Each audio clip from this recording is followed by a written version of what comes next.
Bismillahirrahmanirrahim. Në emër të Allahut, mëshiruesit, mëshirbërësit. Allahun e falenderojmë, mbi pejgamberin ton Muhammedin salavatet më të përzgjedhura i dërgojmë. Dëshmojmë se nuk ka zot tjetër të vërtet përveç Allahut. Dhe dëshmojmë se Muhammedi alayhi salatu wassalam është robi dhe i dërguari i tij. Të nderuar vëllezër dhe motra, jemi në episodin e radhës të podcastit në Mexhlis, edicioni i veçantë special për muajin e bekuar të Ramazanit.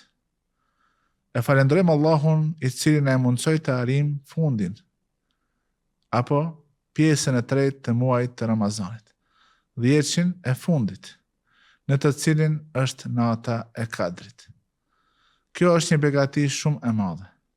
Prandaj nuk harrojmë ta falenderojmë Allahun për këtë begati, në të njëjtën kohë ta lutim Allahun që të na mundson që ta rastisim natën e Kadrit duke e kaluar në ibadete, në përkushtim dhe në vepra të mira, për të cilat shpresojmë se Allahu xhaleshanuhu do t'i falë mëkatet tona, do të na mundson që të hyjmë në xhenet nëpërmjet portës Rayyan, porta e veçantë për agjëruesit. Të nderuar vëllezër dhe motra, ne ndoshta nuk jemi të vetëdijshëm se sa begati e madhe është nata e Kadrit, edhe arritja e saj. Një dietar thot, sikur të ishte nata e Kadrit e fshehur brenda vitit, brenda 365 ditëve, do ta kisha kërkuar duke e kaluar natën në ibadet dhe në adhurime. Kjo çka do të thot? Kjo do të thot se ky njeri ka qenë i vetëdijshëm për vlerën që e ka kjo natë, për të cilën Allahu xhaleshanuhu wa jalla jalaluhu në Kur'an thot, inna anzalnahu fi lejletil qadr. Ne Kur'anin, udhërfyesin, librin të cilin ne duhet ta ndjekim dhe librin prej të cilin ne duhet të marrim mësime, orientime dhe si duhet ta jetojmë jetën në këtë botë, Allahu xhaleshanuhu e ka zbritur në natën e Kadrit. Vetë fjala Qadr nënkupton vlerën e madhe që e ka kjo natë. Vlerën e madhe dhe e ka vlerësuar, dhe në një ajet tjetër e ka quajtur Lejle Mubareke, një natë e bekuar. Pastaj Allahu xhaleshanuhu i thot, "Wama adrake ma lejletul qadr." E çfarë të bëri ty, o Muhammed, që ta kuptosh vlerën e natës së Kadrit? Do me thonë, kjo është një gjë të cilën e kanë kuptuar dhe vlerën e saj e kanë, do me thonë, e kanë pa ata njerëz të cilët janë të dalluar. Për këtë shkak edhe ky dietar që e përmendëm më herët, ka thënë do ta kisha kërkuar natën e Kadrit gjatë tërë vitit, duke shpresuar se do ta rastis atë natë dhe do ta kaloj në adhurime. Neve Allahu na e ka mundsu që ta dim se kjo natë është një prej 10 netëve të fundit. 10 netët e fundit. Madje ka thënë një hadith i dërguari i Allahut, tahayyaruha, apo kërkojeni, iltemisuha fil ashril awakhir minha alwitr, minha. Kërkojeni natën e Kadrit në 10 netët e fundit, në netët që janë tek. Nata 21, 23, 25, 27, 29. Por kjo nuk do të thotë se në netët tjera ne kemi të drejtë të tregohemi më relaksuar dhe të mos mundohemi ta shfrytëzojmë këtë begati.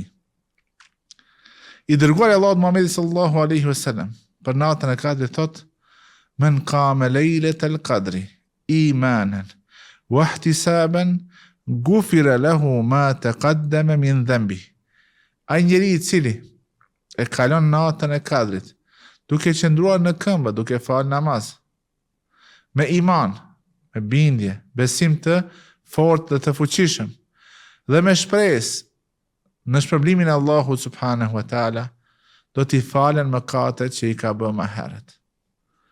Nata e Kadrit është quajtur nata e Kadrit sepse është natë me vlerë.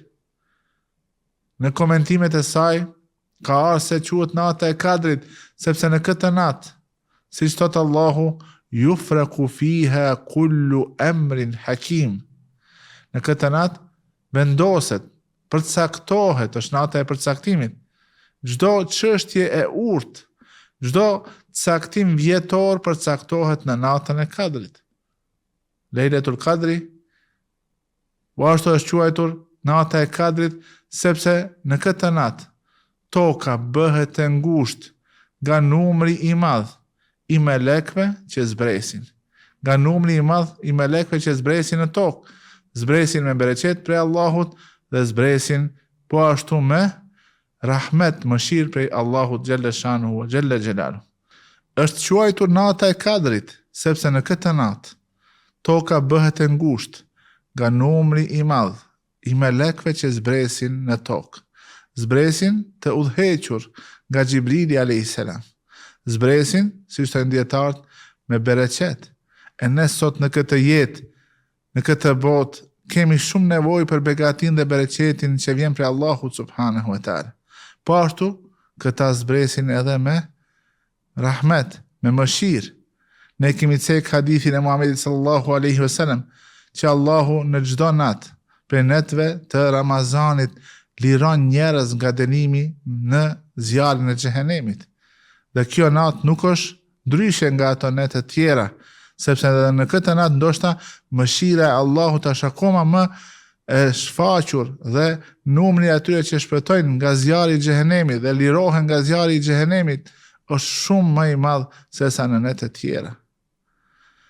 Në këtë natë është të quajtur nata e Kadrit sepse zbresin një numër i madh.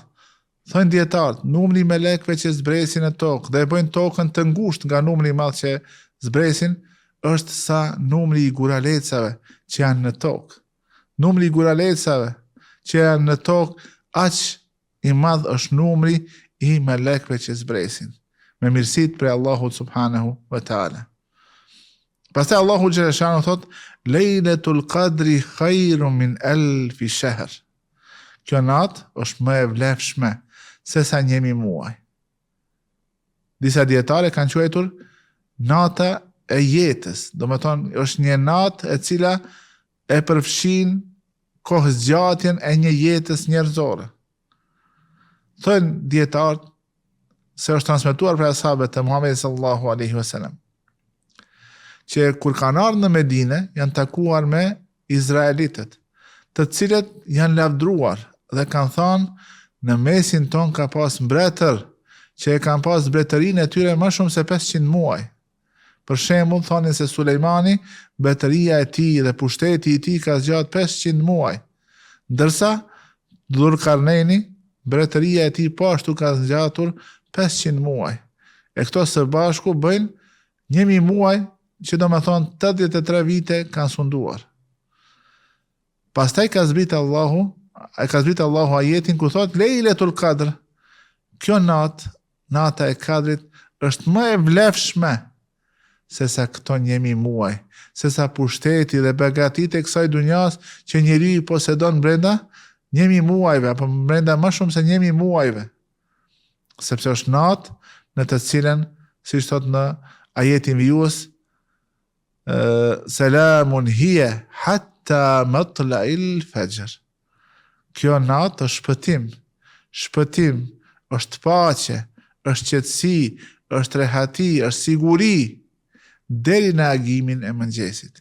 Deri në agimin e mëngjesit, njerëzit që e shfrytëzojnë këtë natë mund të gjejnë shpëtim, mund të gjejnë paqe, mund të gjejnë siguri për veten e tyre. Dhe kjo është një çështje për të cilën ne si besimtar kemi nevojë.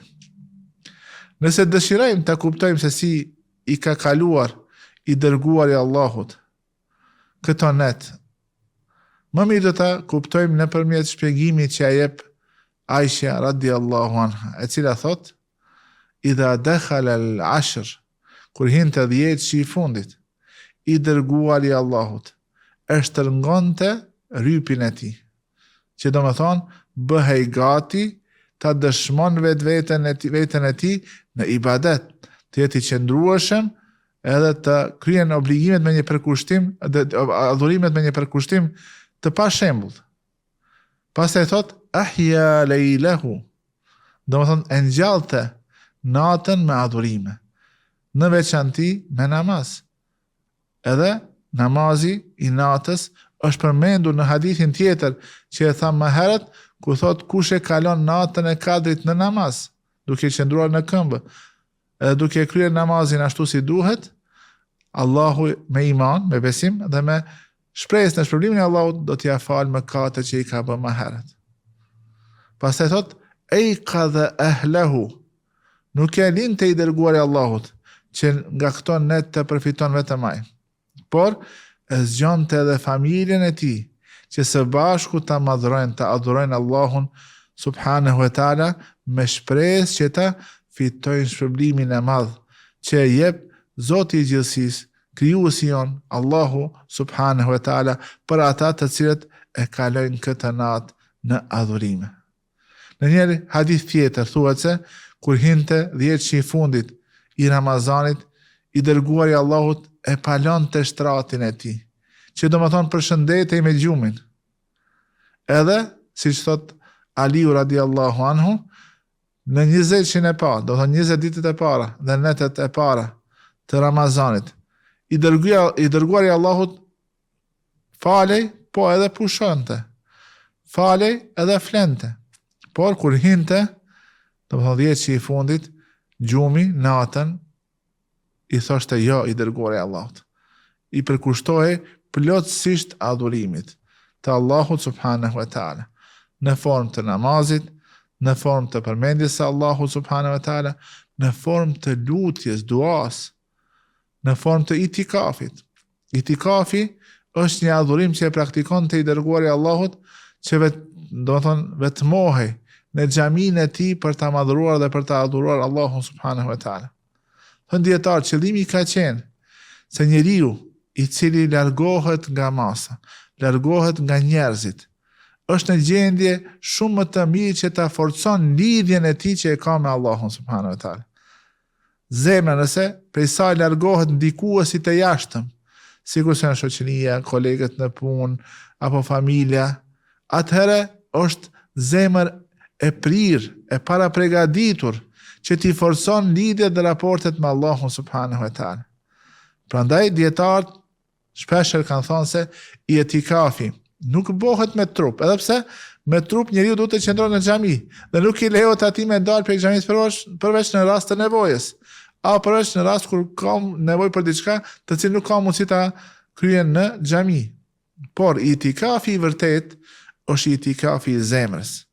Edhe e krahasojnë këtë me gjendjen e dërguarit të Allahut në momentet para se t'i vjen shpallja. Para se t'i vjen shpallja.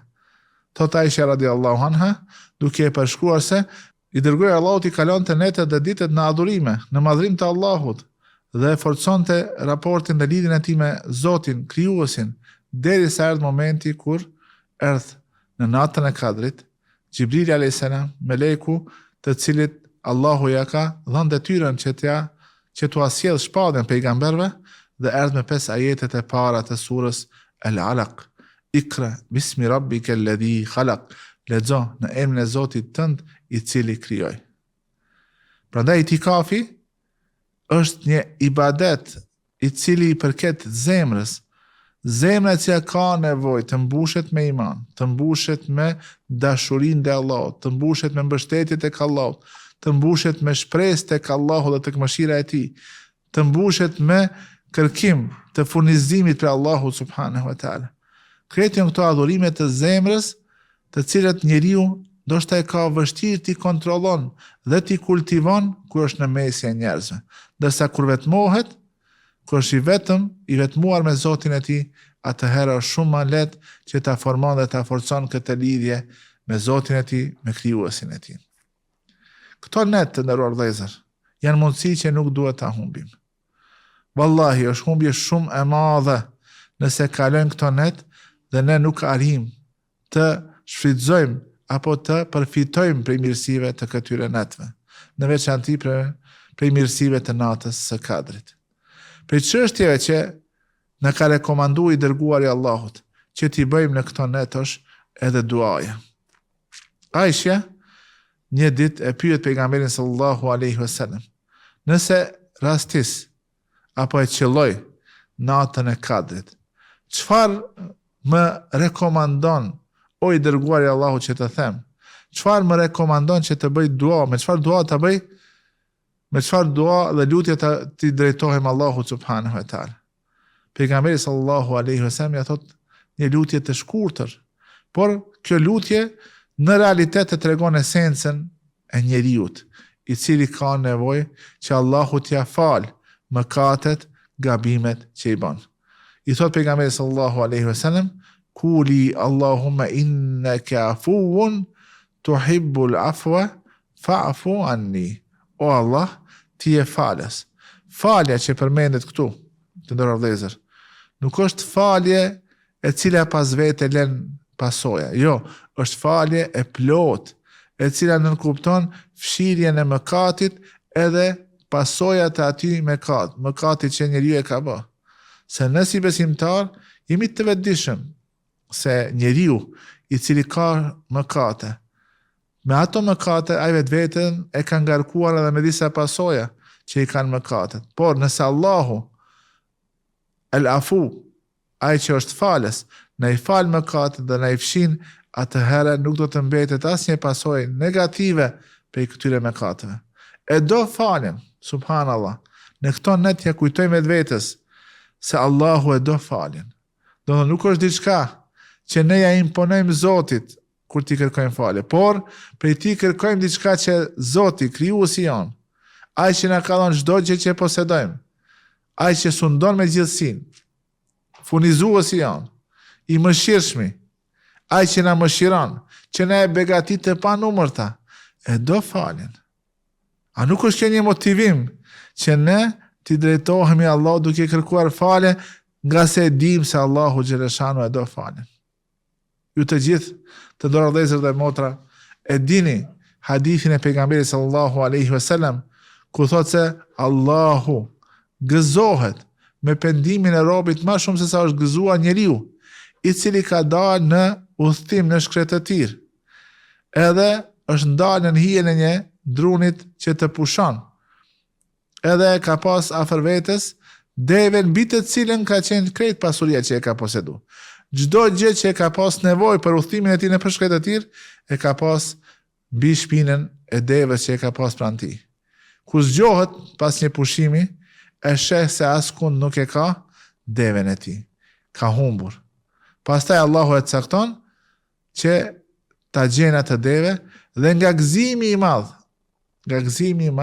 gabon dhe thot: "O Allah, ti je robi im, unë jam Zoti yt." Domethënë, gabon në fjalë, në mënyrë se si është shprehur, nga gëzimi i madh që e ka pas ky njeri.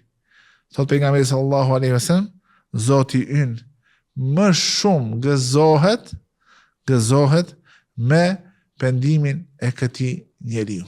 Me pendimin e këtij njeriu, se sa ky njeri që është gëzuar kur e ka gjetë deven me çdo gjë që ka poseduar mbi shpinën e saj. Ibn Abasi radiallahu anhu, duke i motivuar besimtarët që të kërkojnë falje prej Allahut subhanahu wa taala, thot: ai njeri i cili mundohet që njerëzit t'i largon nga pendimi, apo u a bën atyre të pamundshme që të kuptojnë se Allahu është falës, apo u a bën atyre që të humbin shpresën në mëshirën e Allahut, është njeri i cili e ka mohuar librin e Allahut. Dhe njerë po e tham, ndoshta ma qartë do tjetë. Thot, ka njerëz të cilët, njerëz do e thonë, pse pendohesh ti ke bërë aq shumë mëkate sa që Allahu ti nuk të falë. Kjo është një këshill jo e mirë. Se Allahu e bën të kundërtën, na thret të gjithëve që të pendohemi dhe të kthehemi tek Allahu xhaleshanu. Thot Allahu në Kur'an: "E fela yatubuna ila Allahi wa yastaghfiruna." Pse ata nuk kthehen me pendim tek Allahu dhe pse ata nuk kërkojnë falje për gabimet e tyre. Edhe Allahu ka premtuar dhe ka thonë se e pranon pendimin e njerëzve të ndryshëm. Si thot Ibn Abasi, Allahu i ka thirrë që të pendohen ata njerëz që kanë thonë fjalë shumë të rënda. Për shembull, i ka thirrë që të pendohen ata njerëz që kanë thonë Uzejri është i biri i Zotit. I ka thirrë që të pendohen ata të cilët kanë thënë yedullahi maglula, dora e Allahut është shtrënguar. Domethënë Allahu xhashan është kopras, hasha wa kella. I ka thirrë që të pendohen ata njerëz të cilët kanë thënë inna Allaha thalithu thalatha. Allahu është i treti prej tre zotrave. I ka thirrë që të pendohen edhe ata të cilët kanë thënë Allahu është i varfër, ne jemi të pasur. Pastaj thot Ibn Abasi, Allahu I ka thirrë të pendohen ata njerëz të cilët kanë thënë ana rabbukumul a'la, unë jam Zoti juaj më I lartë. Ose ajetin tjetër ku thot ma alimtu lakum min ilahin ghairi, unë nuk e di që ju keni Zot tjetër përveç meje. Këto janë fjalët e Faraonit. Edhe këta njerëz Zoti I ka thirrë që ata të pendohen, të kërkojnë falje tek Allahu subhanahu wa taala. E këto net të bekuara të fundit të Ramazanit janë momenti I volitshëm që ne të pendohemi. Siç thot pejgamberi sallallahu alaihi wasallam, at-taibu min adh-dhanbi kaman la dhanba lah. Ai që pendohet për gabimin, për mëkatin që e bën, është I njëjtë sikur ai I cili nuk ka asnjë mëkat. Edhe tham më herët se Ramazan, agjerimin e tij, namazin e natës që e falim në Ramazan, namazin e natës që e falim gjatë natës së Kadrit, nëse I bëjmë me iman, me besim, dhe nëse I bëjmë duke shpresuar dhe duke qenë të bindur në shpërblimin e Allahut, cili është shpërblimi? Falja e mëkateve. Prandaj, tash po e tham përsëri fjalën që ka thënë Ibn Abasi, ai njeri I cili bëhet shkak që njerëzit të humbin shpresë në mëshirën e Allahut dhe të mos pendohen tek Allahu xhashanu, ai njeri I ka mohuar ajetet apo I ka mohuar atë që Allahu e ka zbritur në librin e tij famëlart në Kur'anin Adhimu Shan. Edhe nëse e analizojmë këtë, do të kuptojmë se këto fjalë janë fjalë të vërteta, se një besimtar I cili e njeh Allahun, I cili di për Allahun, e di mëshirën e tij, e di rahmetin e tij, ai asnjëherë nuk e merr guximin që dikujt I thot, mos u pendo tek Allahu se ti ke bërë shumë gjunahe, Allahu nuk t'i fal. Përkundrazi, Allahu në Kur'an na fton që të pendohemi, të kthehemi tek Allahu xhashanu, e të kërkojmë falje për gabimet që I kemi bërë. Po ashtu prej çështjeve që na ka rekomanduar I dërguari Allahu të bëjmë dua është që të kërkojmë për Allahu xhaleshanuhu el-afia. Fjala el-afia, si thot pejgamberi sallallahu alajhi wasallam, nuk I është dhënë askujt një begati aq të mirë sa është el-afia. Afia do të thot mirëqenie, mirëqenia e përgjithshme, ose ku një njeri është I sigurt, ku një njeri është I shëndosh, ku një njeri nuk ka probleme as në trupin e tij, as në familjen e tij, as në lagjin ku jeton, as në vendin ku jeton. Domethënë kur jeta e tij kalon ashtu si do. Domethënë si do vetë se dhe nuk ka asnjë vështirësi, kjo quhet el-afia. Disa e përkthejnë sikur mirëqenie, disa si rehati. Për me kuptu sa më rëndësi është kjo, do ta kuptojmë prej hadithit ku pejgamberi sallallahu alaihi wasallam kur e pyet Abbasi, xhaxha I tij, me çfarë të kërkoj për Allahu subhanahu wa taala, 3 herë pejgamberi thot kërko për Allahu el-afia, kërko për Allahut mirëqenie, kërko për Allahut që mos më sprovu, kërko për Allahut që me t'i dhënë të mirat e kësaj dunjaje, që mos të shohësh asnjë vështirësi dhe asnjë problem. Çfarë do të thotë kjo? Kjo do të thotë sikurse e ka thënë edhe Ebu Bekr as-Siddiku. Thot, të jetoj I pas provuar, duke qenë mirënjohës, është më e dashur për mua, sesa të sprovohem e të bëj sabër gjatë sprovave. Të bëj sabër gjatë sprovave. Ndoshta shumica e dini tregimin e Jusufit a.s. Jusufi a.s. u sprovua me ato gratë në qytet të cilët dëshironin prej tij që të bëjë diçka që është e pamoralshme, diçka që se bën një I dërguar I Zotit. Dhe çfarë tha? Rabbi es-sijnu ahabbu ilayya. O Zot, burgu është më I dashur për mua se sa kjo në të cilën më ftojnë, më thrasin këto gra. Thënë komentuesit, po të kishte kërkuar Jusufi a.s. që Allahu ta shpëton, që të mos e sprovon, që t'i jep të lirim, të lirohet nga kjo sprov, Allahu do t'ja kishte dhënë. Imam Ahmedi, këtu flasim për vlerën e kësaj mirëqenje që Allahu na e jep, edhe është e udhës që ne ta lutim Allahun, se nëse shikojmë se sa begati e madhe është mirëqenja, shëndeti, thonë dietarët, shkoni nëpër spitale, shikoni gjendjen e njerëzve. Tu tash në Maqedoni e patëm një fatkeqësi, edhe ka shumë djemë të ri dhe vajza të reja që kanë djegje të shumta në trupin e tyre. Edhe kanë gjendje shumë të vështirë. Nëse do me ditë se sa Allahu të ka ruajtur, të ka mbrojtur prej sprovave, shko vizitoj ata. Shkoni vizitoni spitalet. Vizitoni shtëpitë e pleqshme. Kur shihni se si është gjendja e njeriut i cili do shta ka arrit në një moshë të pleqërisë ku nuk din asgjë që ndodh për e thi. Prandaj besimtari duhet ta bën këtë lutje në veçanti në këto net kur lutja pranohet. Edhe këtë e ka rekomandu i dërguar i Allahut. Edhe thot një urtësi që transmetohet prej Davudit a.s. thot el afie el mulku el khafi.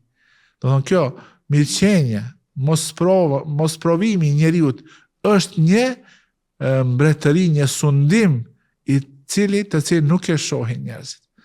Nuk e shohin njerëzit.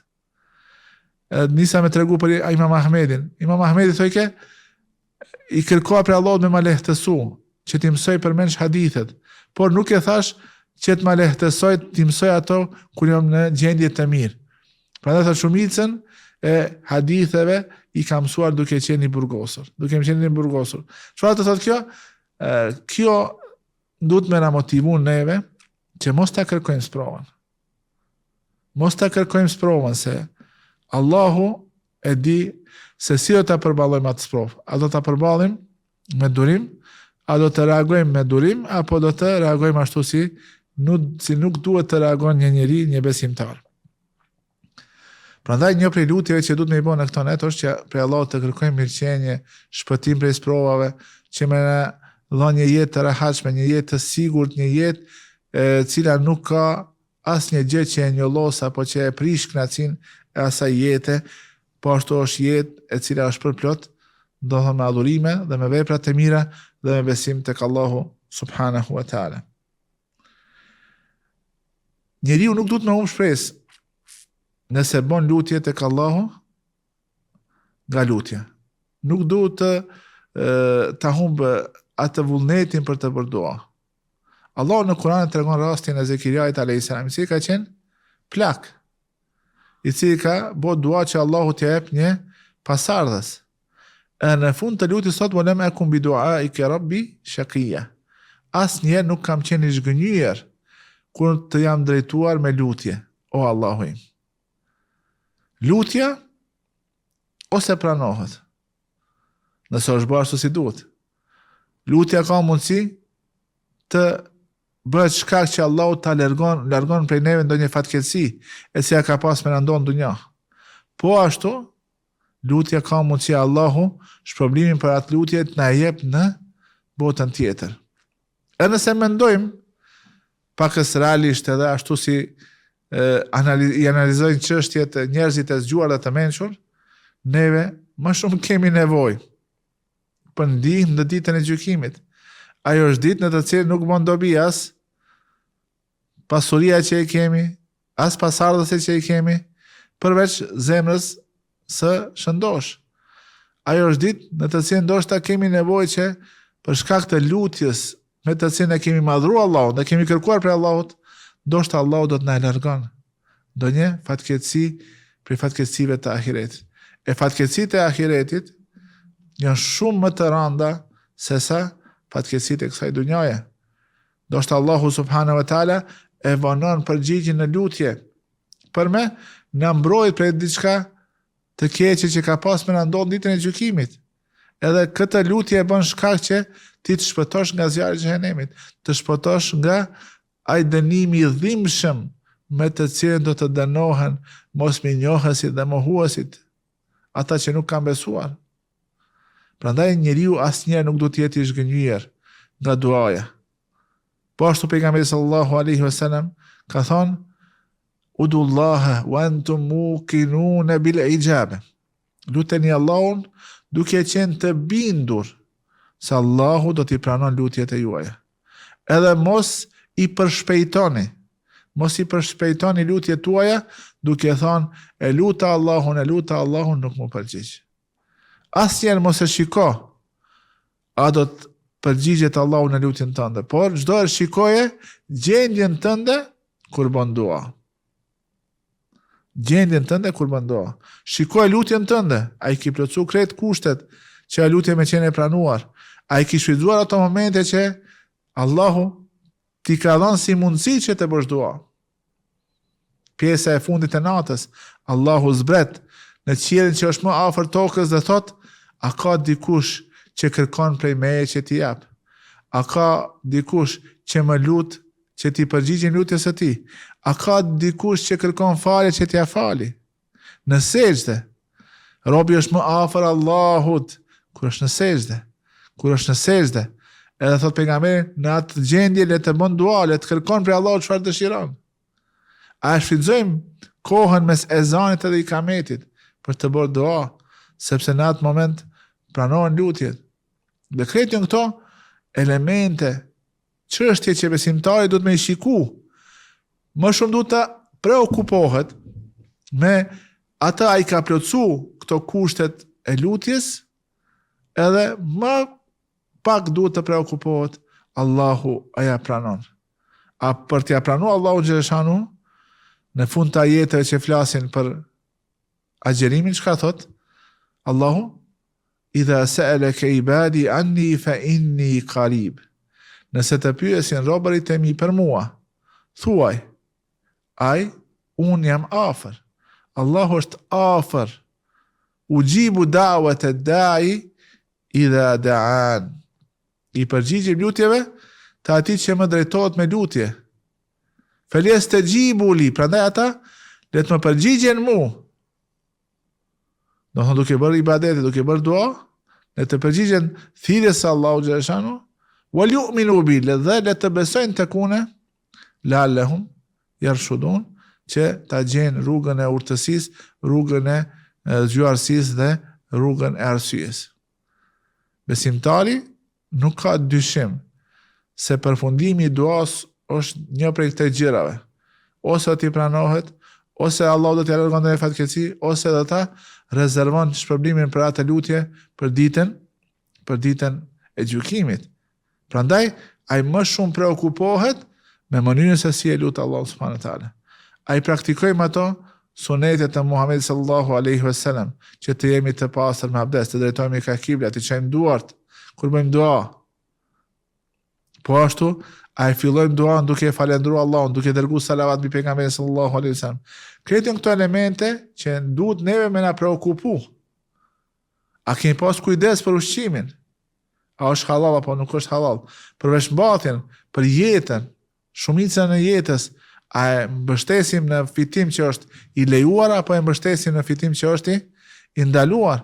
Këto këto çështje që ne duhet të shikojmë para se të drejtohemi tek Allahu subhanahu wa taala me lutjet tona. Dietar thonë se njeriu kur i bën dua Allahu subhanahu wa taala, kjo tregon se ka mendim të mirë, husnu dhann billah.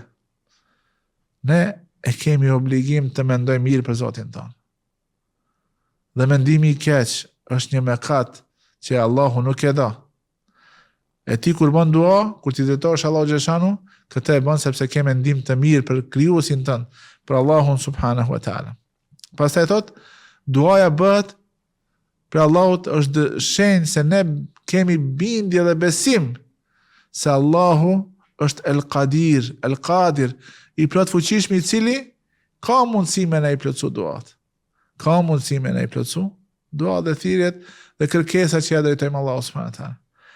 Dhe po ashtu, ne kur e bëjmë duan, jemi të vetëdijshëm se duhet të kemi frikë frikë për Allahut, e cila është frikë e cila e vërteton se ne besojmë në premtimin e Allahut për shpërblim dhe në premtimin e Allahut për dënim. Se Allahu ka dhënë premtim për ata që janë besimtarë të mirë, po ashtu ka dhënë premtim që do t'i ndëshkon dhe do t'i dënon ata që nuk janë besimtarë dhe nuk e jetojnë jetën ashtu si ka caktuar Allahu subhanahu wa taala. Prandaj të nderuar vëllezër, të mos lejojmë që të na ikin këto net. Sepse askush nga ne nuk e din, a do ta kemi edhe një herë këtë mundësi. Ta shfrytëzojmë duke fal namaz, duke madhruar Allahun, duke lexuar Kur'an. Kur'ani, shoqërimi me Kur'anit është diçka shumë me rëndësi, por shoqërimi i cili na mundson që ne të përfitojmë, të mësojmë, të inspirohemi, të motivohemi, ta rregullojmë jetën tonë sipas librit të Allahut subhanahu wa taala. Ta madhrojmë Allahun xhaleshanu, sepse madhrimi i Allahut subhanahu wa taala, këto adhurime janë caktuar që ne ta kujtojmë Zotin ton dhe ta madhrojmë atë dhe ta lartësojmë krijuesin, sunduesin dhe të vetmin i cili meriton dhe është i denjë që të adhurohet. Allahu na lut që të mundson të arrijmë shpërblimin e natës së Kadrit. Allahu na bëft për atyre që kanë shpëtuar nga zjarri i xhehenemit. Allahu na bëft për atyre që të cilët janë të pranuar. Transmetohet se një prej ashabëve ka dalë në natën e Bajramit edhe ka bërtit, ka thonë, sikur ta dija kujt Allahu ja ka pranu e ta uroj, sikur ta dija kë Allahu e ka refuzuar e ta ngushlloj, se me të vërtetë nëse pas muajit të Ramazanit jenë në mesin atyre të cilët duhet të ngushëllohen e jo të urohen, atëherë me të vërtetë është kjo një humbje shumë e madhe. Allahu na lut që të na bekon, që të na udhëzon në rrugën e drejtë, që të na tregon të vërtetën si të vërtetë, ta ndjekim atë. Allahu na lut që ta bën jetën tonë zbatim praktik i porosive të Allahut subhanahu wa taala dhe i porosive të Muhamedit sallallahu alaihi wasallam dhe na ringjallë në shoqërinë e Muhamedit sallallahu alaihi wasallam në ditën kur nuk bën dobi as pasuria, as pasardhësit, përveç imanit dhe veprave të mira dhe zemrës së shëndosh, dhe na bëf që të jemi me Muhamedit sallallahu alaihi wasallam në Firdausin, xhenetin më të lartë. Allah është shpërblet për vëmendjen dhe deri në takimin ton të radhës ju përshëndes. Assalamu alaikum wa rahmatullahi wa barakatuh.